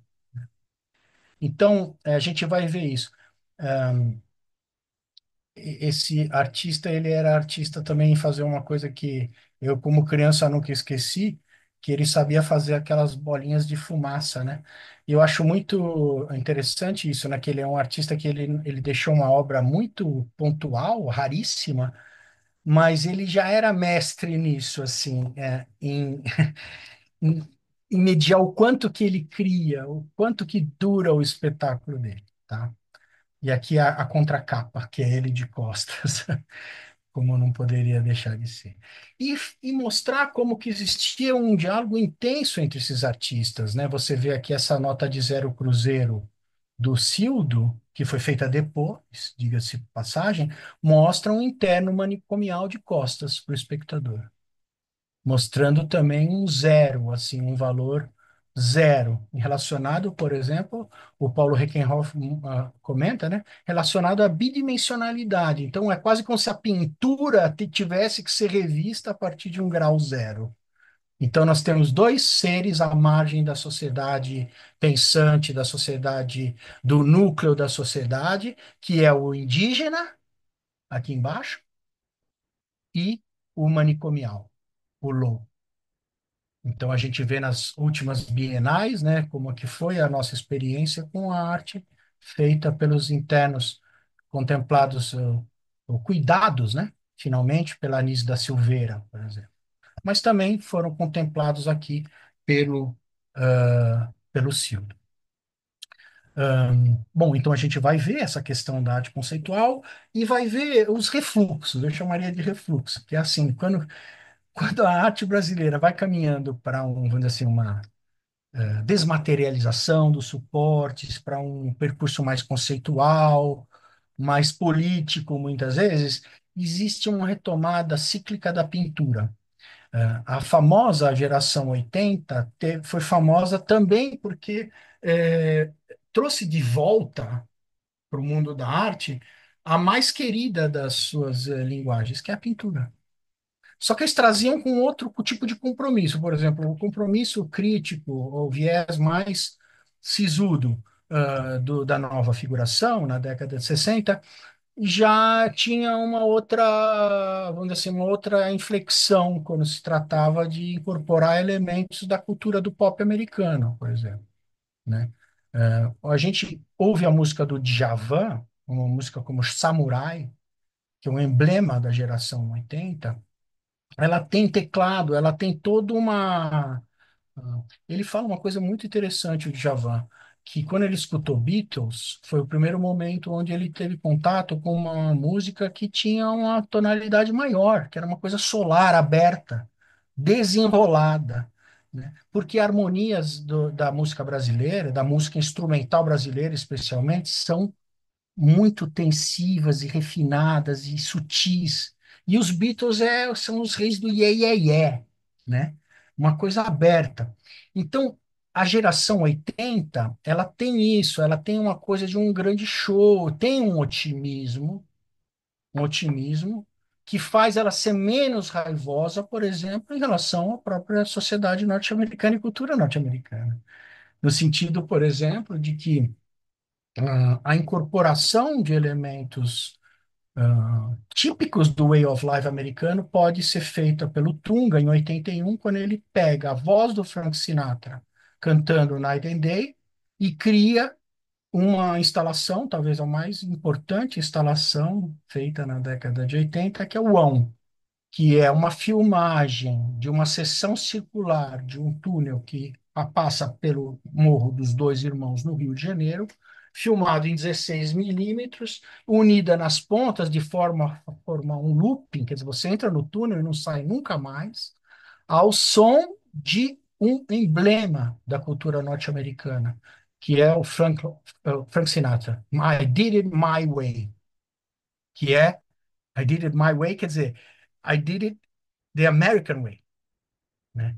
Quando eu perguntei para o Tunga por que que ele tinha escolhido o Frank Sinatra e não outra, por ter escolhido a Sarah Vaughan, né? A Billie Holiday, que ele gostava, ele incorporou a voz da Billie Holiday em outros trabalhos mais para frente. Por que ele escolheu a do Frank Sinatra? Ele falou, mas todo mundo sabe, você não sabe? Eu falei, não, não tenho, na verdade, não tenho ideia. Ele falou, por causa do creme da voz dele. Quer dizer, olha o tipo de adjetivo que ele está utilizando para qualificar o elemento que foi determinante para ele incluir a voz, o creme da voz, a consistência vocal daquele elemento cultural. E não outra coisa, não a letra, não o Frank Sinatra, não o freudismo por trás da ideia de uma penetração sem fim, não, a ideia da droga, da cocaína, não. É o creme da voz dele, né? Então, nós temos uma ampliação, vamos dizer assim, do caráter adjetival da arte. É uma pintura, mas que tipo de pintura ela é? Ela é que nem a do George Ginley, que é cremosa e onírica e livre e linda, né? Ou ela é como a do Nuno Ramos, que ela é densa, mais pesada, né? Mais, entre aspas, matérica, mais dramática, etc, etc. Aqui uma foto da famosa, aqui a Sheila Lerner, né, que fez a grande tela, mas ela curou, é importante que se diga, ela curou a Bienal de 87, que, na minha opinião, é muito mais importante do que a própria Bienal da grande tela, que Bienal onde o caráter, vamos dizer assim, multifacetado do que se produzia na década de 80 ficou evidente.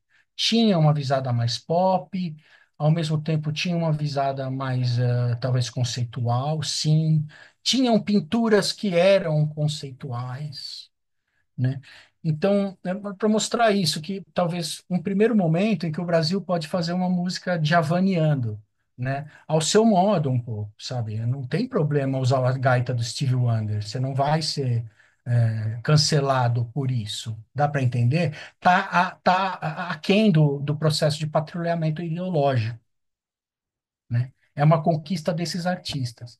E eles conquistaram isso porque eles também souberam usar a televisão, eles souberam dançar, eles sabiam cantar. A Leda Catunda, por exemplo, foi a primeira artista a aparecer numa capa de uma revista de circulação nacional, como a Veja, né? Primeira vez que o artista vira uma espécie de popstar, né? Ela, que no caso ela era casada com o Sérgio Romagnolo, né? Ah, e aqui está o Leonilson, quer dizer, é uma família de artistas, né? E o Ciro Cozzolino. Esse é um trabalho dela, típico da década de 80. Ela começou a fazer uma pintura macia, então é uma artista que nós vamos tratar aqui também.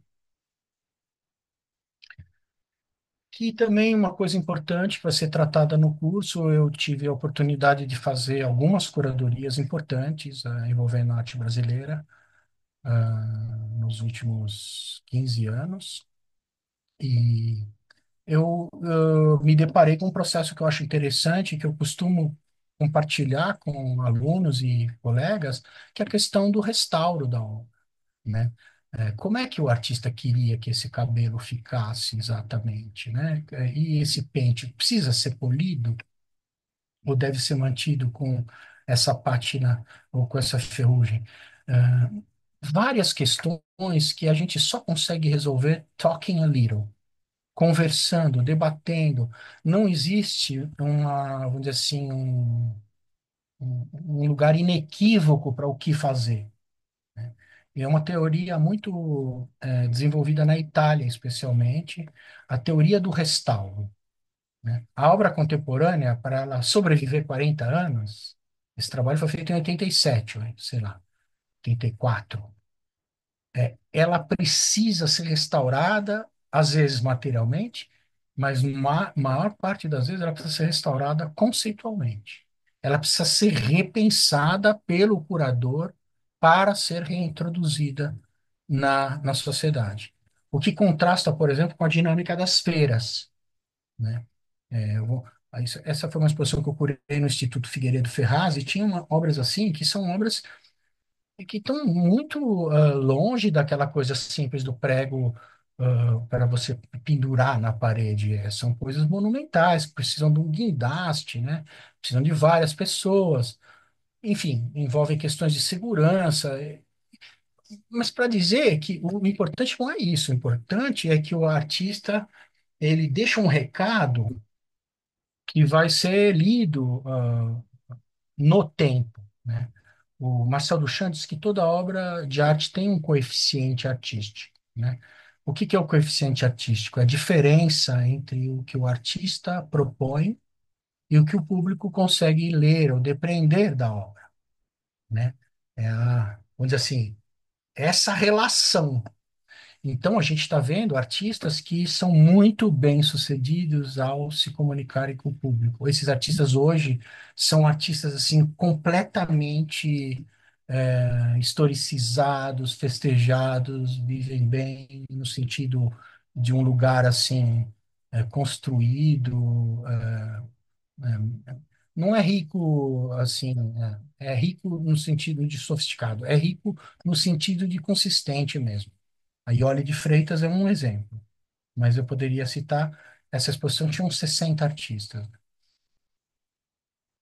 Aqui dá para ver a obra lá longe, né? E mostrar também outra coisa que são os suportes. Hoje em dia tem exposições onde a gente acaba trabalhando com material de arquivo, material fotográfico, catálogos. Existem colecionadores que só estão trabalhando com catálogo, com impressos, né? Não, então, o mercado, nesse sentido, ele pode ser conservador, né? Ele conduz para processos mais conservadores, assim, sempre a pintura a óleo, a referência do MoMA, do Chelsea, como se fosse uma espécie de meca, né? Ao redor da qual o preço oscila, para, por exemplo, não, valorização por exemplo, existe um prêmio na década de 70 para prêmio pesquisa, que o curador Walter Zanini passou a dar para projetos de pesquisa, não eram para obras, não tinha como adquirir a obra, era uma pesquisa, né? Um pouco como, na verdade, uma agência de fomento faz com pesquisadores. Então, nós vamos entrar na década de 90. A década de 90 é onde eu concentrei a parte mais problemática da minha pesquisa, e é um momento que eu vivi bem de perto, porque eu passei a trabalhar na Bienal em 96 e em 98 aconteceu a famosa Bienal da Antropofagia, né? E essa Bienal, sim, foi um momento de um turning point, né? Como gostam de dizer em Los Angeles, para a arte brasileira. O processo de internacionalização da arte brasileira a partir dessa mostra e da mostra que aconteceu logo depois, que foi Bienal Brasil dos 500 anos, as duas capitaneadas pelo Edemar Cid Ferreira, vamos dizer assim, catapultaram essa, esse alcance internacional e mercadológico da própria arte brasileira, né? Então aí a gente vê a emergência de um fenômeno como a Adriana Varejão, né? O próprio Vic Muniz e, ao mesmo tempo, questões apontadas por outros artistas em relação ao nosso próprio contexto. É, essa aqui é a Andrea Fraser, ela é provavelmente a mais festejada artista conceitual viva norte-americana, com certeza. E ela foi convidada na Bienal da Antropofagia em 98 para representar. Vocês sabem que era ainda, eu acho, por delegação, né, por representação de países, né, representante da Polônia, mas a partir de 96 tinha um segmento já chamado Universalis que passou a ter representações mais temáticas.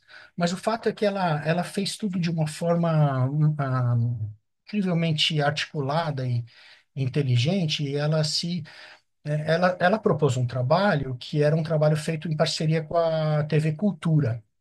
E ela aparecia dentro da Bienal, nos bastidores, como uma repórter estrangeira, né? O trabalho se chama Reporting from São Paulo, I am from the USA, né? Então, ela não fala português, ela vai entrevistando as pessoas, ela entrevista o curador da mostra, o ministro da Cultura, o segurança, os investidores, e ela acaba com uma notícia assim um pouco vergonhosa, que é a de que, na verdade, o termo antropofagia criava uma demanda que nós não tínhamos. Uma demanda por uma sala especial do Picasso, uma demanda.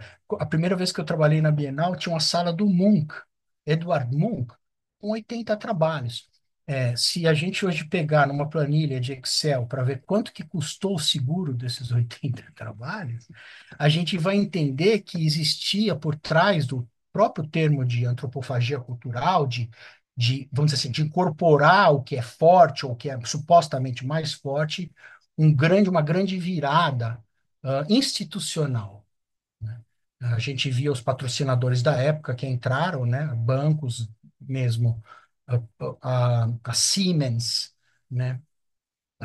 Enfim, o Goya foi pelo Santander, enfim, várias salas, grandes artistas, Luiz Bourgeois, foi o momento em que a Luiz Bourgeois foi comprada e passou a integrar o acervo do Itaú, né?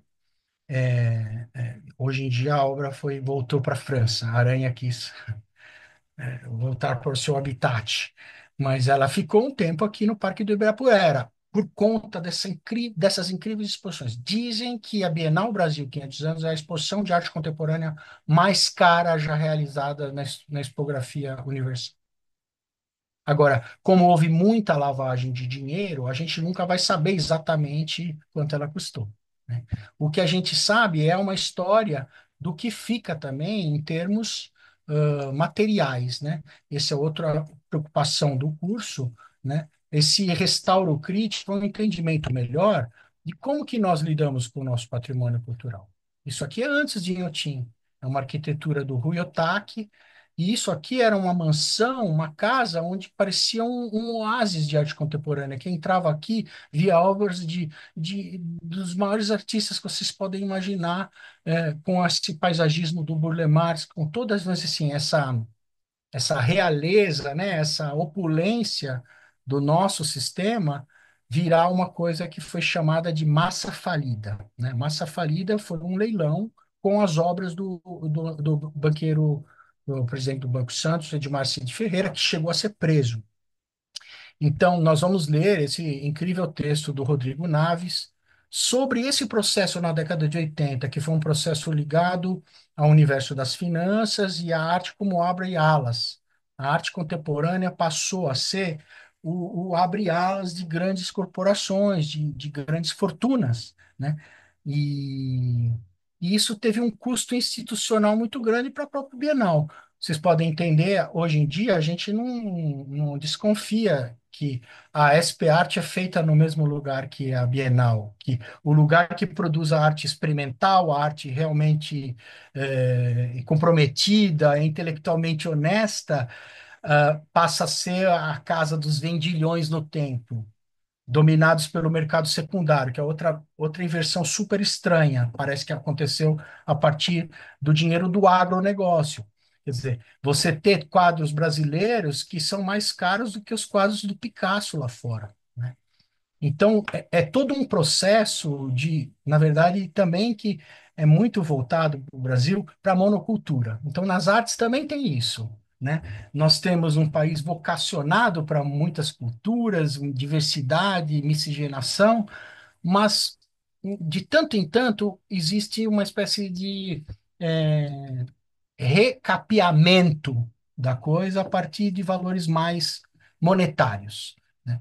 Eu acho que a gente vive hoje em dia uma espécie de moonwalking com a supervalorização da pintura a óleo, porque a Tarsila era vendida a 140 milhões para o MoMA, de dólares para o MoMA, ela eleva o preço de qualquer pintura a óleo no Brasil, feita por um brasileiro, feita por uma artista mulher brasileira.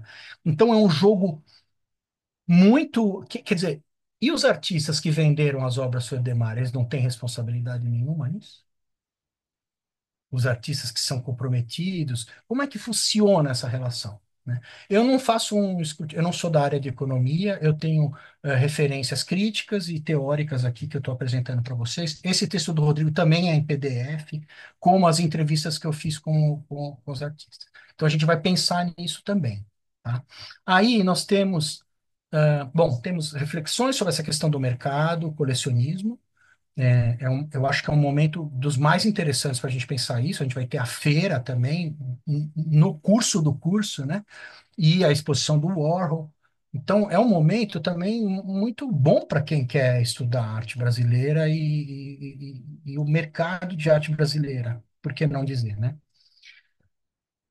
Questões também como a repolitização, o recrudescimento do ativismo dentro do panorama artístico a partir de exposições como o Queer Museum, em Porto Alegre, ou como vídeos expostos nas bienais, como esse que hoje faz parte da coleção do José Olímpio Pereira, que é um vídeo do Jonatas Andrade. Obras que vieram do Massa Falida e que hoje estão um pouco ainda orbitando, porque também não tem pessoas que tenham dinheiro suficiente para comprar uma obra desse valor e que demandam todo um escrutínio relacionado ao restauro, por exemplo. São folhas finíssimas de metal, de cobre. Como é que vão saber exatamente como o Tunga queria que fosse? Ah, e tá novinho, mas parece que foi feita ontem, mas foi feita em 86. Quem que refez? Era um artista com o mesmo material que o artista fazia? Onde é que é o estúdio do artista? Ele morreu em 2016. Todas essas questões dizem respeito a nós, ao público, né? Esse trabalho que o MAC USP, que cuidou dessa obra, não tem nenhuma obra do Tunga. Quer dizer, a lógica seria que essa obra tivesse no MAC USP, mas não é, a lógica não é o que nós precisamos entender, porque a lógica ela não rege esse universo, tá? Não porque ele seja irracional, mas porque ele talvez seja mais voltado para uma prospecção no mundo do inconsciente do que no mundo mais empresarial, especulativo, etc, etc. Aqui é a obra original que o Tung apresentou na Bienal de 87, né? Essa obra foi refeita no Instituto Tomiotaki.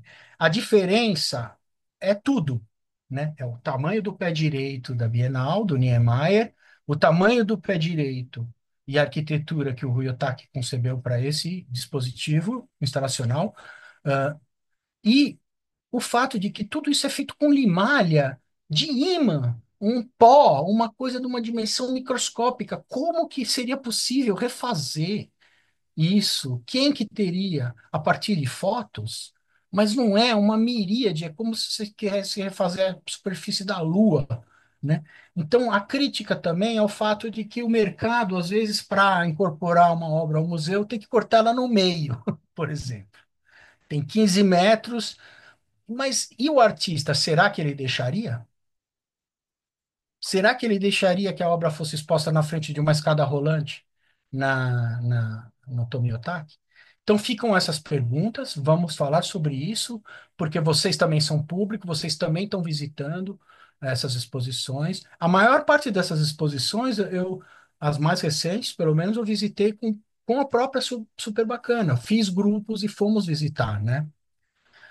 E, finalmente, bom, a gente também vai estudar no sexto encontro a questão da incorporação da canção nas instalações brasileiras, né? Como é que dá essa injunção entre música popular e instalação e arte conceitual. E a gente vai também fazer uma visita. O último encontro é uma visita às três últimas bienais. Eu vou fazer um percurso como se essas três bienais elas estivessem interligadas, idealmente, para o nosso curso, e vou fazer um passeio a partir um pouco do que eu consegui transcrever também das minhas experiências em visita guiada. E isso eu posso dizer que é uma coisa muito boa para mim e para vocês, porque é uma pesquisa que está literalmente em processo, né? E que eu também vou estar experimentando com vocês, né? Vou poder também estar lendo, relendo com vocês, né? Para terminar, o Giorgio Agamben fala que a palavra religião não é etimologicamente relacionada a religare, ou religar-se com Deus. Como eu já ouvi muitas vezes, né, essa ideia de que religare é religar-se com o mundo espiritual. A palavra religare está ligada à religião, está ligada a ler novamente, reler, segundo Giorgio Agamben. Quer dizer, isso é importante para nós. A arte não é bem uma questão de religar, ou da gente entrar em contato com aquele mundo mais íntimo, mais pessoal. Não, ela é uma questão de releitura mesmo, literal, né, de textos e de trabalhos, né? A gente, a gente também está ficando esperto em obras. A gente passa muitas horas vendo. Vocês, eu sei que vocês, como eu tenha não é sede só, mas querem ser permeáveis a isso. E é um momento muito bom para isso, porque, por exemplo, muitas e muitas obras que eu só via em fascículo, em biblioteca, em catálogos, muitos deles empoeirados, com as páginas que você não conseguia nem abrir. Hoje em dia a gente pode ver assim com um escrutínio completo, com todos os detalhes em grandes centros, bibliotecas virtuais, inclusive, né, que têm acervos abertos. Então, se por um lado a gente tem um declínio da experiência, vamos dizer assim, analógica, factual, pragmática com as obras, a gente está tendo uma prospecção, uma possibilidade de prospecção também, possivelmente muito mais ampla. A gente dependia de um professor que ia traduzir os textos da Rosalind Krauss para dar num seminário na FAO. E agora a gente clica no GPT e ele traduz o texto para você e lê para você enquanto você está tomando um cappuccino, né? Então, são todos muito bem-vindos, todas muito bem-vindas. Nós temos também um desconto de 30% para estudantes de arte e professores de arte. E estamos, assim, também abertos para, se vocês quiserem encaminhar para o Ricardo ou para a Júlia, perguntas ou questões que eu possa vir a responder, que possam, ajudar na decisão de vocês em fazer ou não o curso, estou à disposição. Muito obrigado pela presença e boa noite. Obrigada, gente, por ter vindo na aula. Se vocês tiverem qualquer dúvida, a gente está por aqui. Obrigada, Rafael. Obrigada, Júlia. Obrigada, Foi Rafa. ótimo. Maravilhosa aula. Já é uma Até aula breve. inteira. Obrigada.